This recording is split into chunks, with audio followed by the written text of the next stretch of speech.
मेरा जन्म हुआ तो हमारे घर में सोने की फलियां बरसने लगी। पहले तो मेरे पिता को लगा कि शायद उन्हें भ्रम हो रहा है, लेकिन जब मैं दूसरी बार रोई तो घर में फिर से नोटों की बारिश होने लगी। तभी मेरे परिवार को मेरी इस अनोखी शक्ति के बारे में पता चला। जब भी मैं रोती थी हमारे घर में दौलत बरसने लगती थी। मेरी माँ को डर था कि मेरी यह शक्ति मुसीबत बन सकती है, इसलिए पूरे परिवार ने मिलकर गरीब होने का नाटक करने का फैसला किया। ये नाटक पूरे 18 साल तक चलता रहा। जिस दिन मेरा विश्वविद्यालय में दाखिला हुआ उस दिन मेरे परिवार ने मुझे स्कूल छोड़ने के लिए हमारी पुरानी तिपहिया गाड़ी निकाली। जाने से पहले मेरे माता पिता ने कहा कि घर की चिंता मत करना, जरूरत पड़ी तो सब कुछ बेचकर भी तुम्हारी पढ़ाई पूरी करवाएंगे। मैं बहुत भावुक हो गई और मन ही मन कसम खाई कि पढ़ाई पूरी करके माता पिता का एहसान जरूर चुकाऊंगी। लेकिन जैसे ही मैं वहाँ से निकली उन्होंने तुरंत पुराने कपड़े बदलकर नए महंगे कपड़े पहन लिए, लग्जरी कार में बैठे और देखते ही देखते अमीरों की तरह रहने लगे। बाद में मुझे पता चला कि मेरे पिता ने पहले ही स्कूल को 5 इमारतें दान में दे दी थी ताकि मुझे वहाँ कोई तकलीफ ना हो। लेकिन विश्वविद्यालय में कदम रखते ही एक चालाक लड़की ने मुझे निशाना बना लिया, सिर्फ इसलिए क्योंकि सीट चुनते समय मैं गलती से स्कूल के सबसे हैंडसम लड़के के पास बैठ गई थी। वह उसे पसंद करती थी और किसी भी लड़की को उसके पास आने नहीं देती थी। एक दिन जब मैं खाना खा रही थी वह अपनी 2 सहेलियों के साथ आई और मेरी प्लेट गिरा दी और मुझे चेतावनी दी कि आगे से उस लड़के से दूर रहूं। मैं बहुत दुखी थी क्योंकि वह और मैं सिर्फ सामान्य सहपाठी थे, लेकिन उसने समझ लिया कि मैं उसे चुनौती दे रही हूँ और उसने सबके सामने मुझे सबक सिखाने का फैसला किया। तभी अचानक वह लड़का मेरे सामने आकर खड़ा हो गया और उसने उस लड़की को चेतावनी दी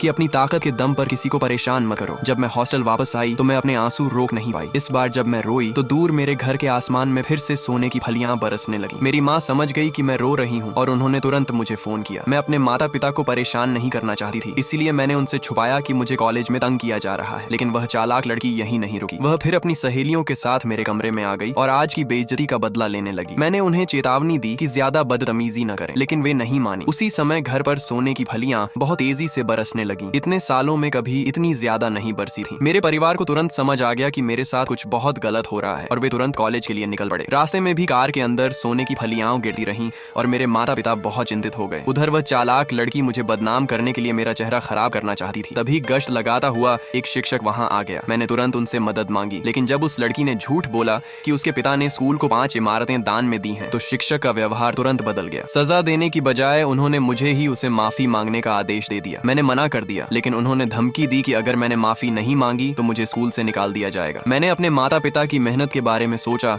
और मजबूरी में घुटनों के बल बैठकर माफी मांगने के लिए तैयार हो गई। तभी अचानक दरवाजा जोर से खुला। मेरा भाई अंदर आया। जब मैंने अपने परिवार को चमकदार और महंगे कपड़ों में देखा तब मुझे आखिरकार सच पता चला कि मैं वास्तव में एक अमीर घर की बेटी हूँ।